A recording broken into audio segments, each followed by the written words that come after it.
Olá, tudo bem? Sou o professor Robson Custódio, de língua portuguesa, e nesta aula nós vamos conversar um pouquinho sobre de que maneira os textos conseguem conversar entre si, trazer informações para a gente implícitas e explícitas. Certo? Vamos lá. Veja, vamos começar observando essa charge aqui.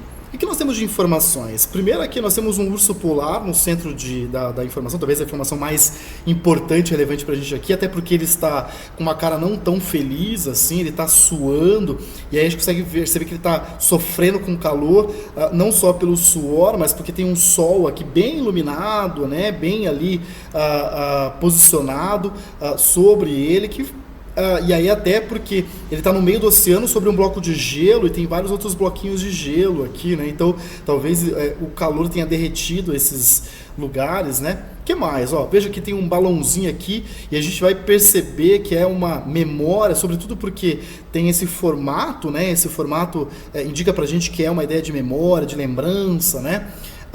Dentro dele tem ali uma contraposição em relação ao que nós vimos, o que nós estamos vendo aqui de informação maior, que ali no balãozinho ele tá com seus amigos, está brincando, né?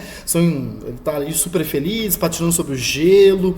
Veja, são informações que a gente está tirando e está indo de alguma maneira aqui dentro. O que o autor talvez está tentando fazer aqui?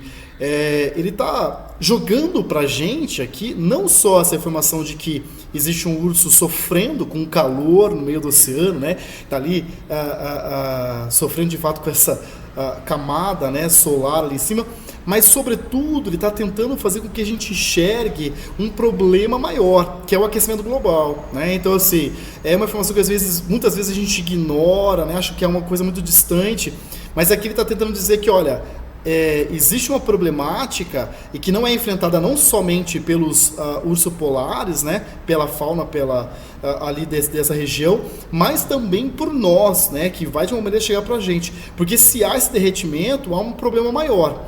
Então, se a gente não conseguir associar, talvez, essa nossa lembrança em relação a outros textos que a gente tem lido sobre o aquecimento global, essa memória talvez não seja enxergada pelo leitor, né? O que a gente precisa fazer? Movimentar, muitas vezes, o nosso raciocínio, nossas ideias, para compreender uma informação, né? Para compreender um texto, certo? Isso a gente chama de intertextualidade, que é quando basicamente a gente faz essa relação entre diferentes textos, entre diferentes ideias, né? Entre diferentes elementos.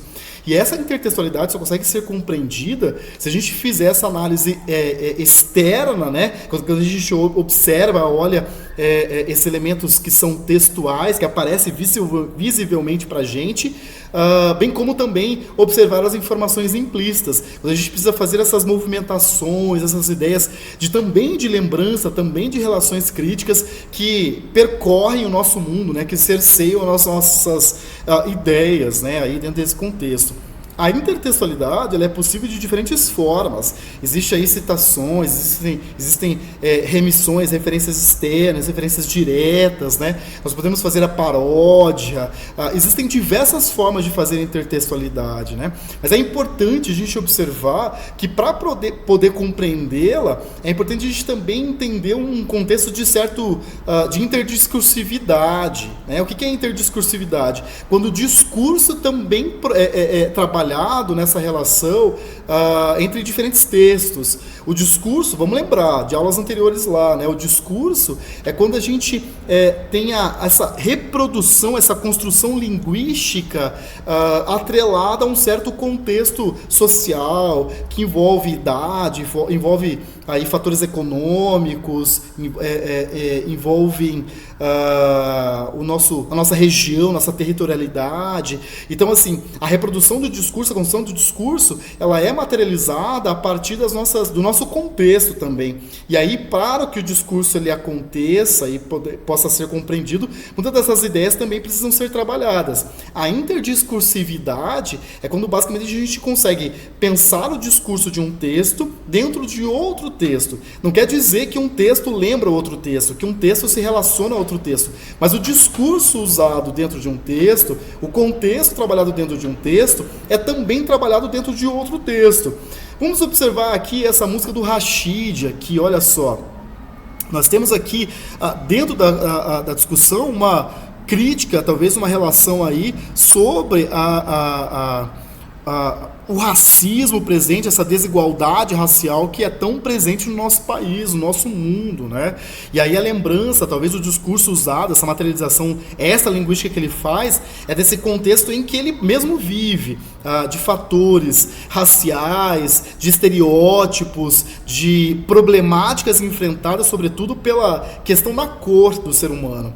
Se a gente observa esse outro texto aqui, que é uma notícia, é um outro texto, a música do Rashid pertence a esse gênero lírico. Se a gente pegar essa notícia aqui, que é um texto mais narrativo, nós vamos ter o mesmo discurso, essa mesma representação, né, de uma questão racial. Veja, o homem negro é acusado de furto e agredido por segurança de mercado. Essa notícia vai trabalhar e vai lembrar o discurso que é trabalhado lá no Rashid, na música do Rashid, né? Então veja, aqui existe uma construção de interdiscursividade, aqui existe uma possibilidade de interdiscurso, né? Porque o discurso está sendo lembrado dentro do outro discurso.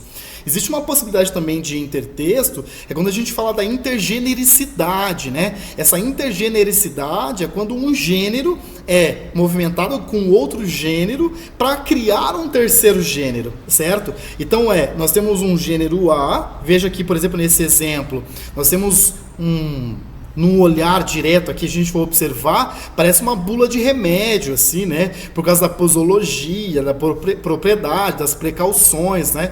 Parece pra gente uma bula de remédio, é um gênero, né? Se a gente for observar aqui, lendo atentamente esse texto, as informações textuais mesmo aqui, ele não é uma bula de remédio, mas é uma propaganda, né? Tá tentando fazer aqui um texto propaganda. Então, nos juntamos dois textos para criar um terceiro gênero, e é basicamente uma publicidade em forma de bula de remédio, certo? Então isso pra gente é uma intergenericidade, quando um gênero, né, entra dentro de outro gênero, os dois trabalhados juntos, criando um terceiro gênero. Veja que a intertextualidade, essas brincadeiras que a gente faz, basicamente é quando a gente está ali tentando relacionar diferentes ideias, diferentes textos. E isso só é possível porque existem diversos tipos textuais, certo? E diversos gêneros textuais. Vamos lembrar das nossas aulas lá iniciais. O que são tipos textuais e o que são gêneros textuais? O tipo textual é como se ele fosse uma ferramenta para a gente, para a construção do discurso. Então nós temos o tipo injuntivo, o tipo descritivo, o tipo expositivo, o tipo narrativo, dissertativo, né? E que combinados dentro de uma materialização nós temos um gênero. O gênero textual é aquilo que a gente vê, aquilo que a gente lê. Então a bula de remédio, a publicidade, por exemplo, é um gênero textual. O conto é um gênero textual. O meme é um gênero textual. O Twitter é isso que a gente todos os dias observa e é um gênero textual, né? Então o que a gente está tentando fazer de alguma maneira? Perceber que dentro de um único gênero textual nós temos diversas ferramentazinhas, né? Que são esses tipos textuais. Os tipos textuais são esses elementos que fazem, que tornam possível aí a criação do gênero, ok? Dentro dessa construção toda, aí a gente pode dizer que um gênero ele é efetivo.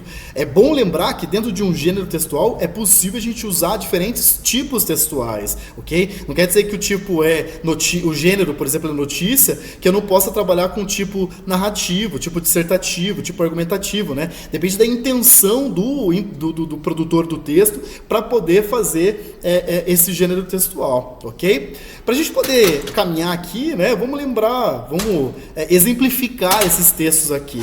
Nós temos aí a citação, né? A citação direta e indireta, certo? A citação direta é quando basicamente a gente coloca dentro do nosso discurso as aspas, por exemplo, quando a gente coloca a fala diretamente do interlocutor. E aí o discurso indireto é quando a gente, enquanto narrador, está tentando contar um pouquinho aí pro meu leitor, certo? Então eu estou tentando, por meio da minha voz, enquanto narrador, contar uma informação para o meu leitor. Veja só, para a gente poder caminhar bem para as próximas aulas, eu vou pedir para que vocês tragam para a gente aqui, criem aí um podcast, um mini podcast ou um vídeo minuto, né, de 1 minuto só, em que vocês dentro dele façam essa breve explicação, exemplificando concretamente um tipo de intertextualidade, seja aí uma citação, uma paráfrase, uma paródia, né, que vocês consigam aí entender essa intertextualidade, né, que vocês consigam enxergar essa intertextualidade. Beleza? Até mais. Tchau, tchau.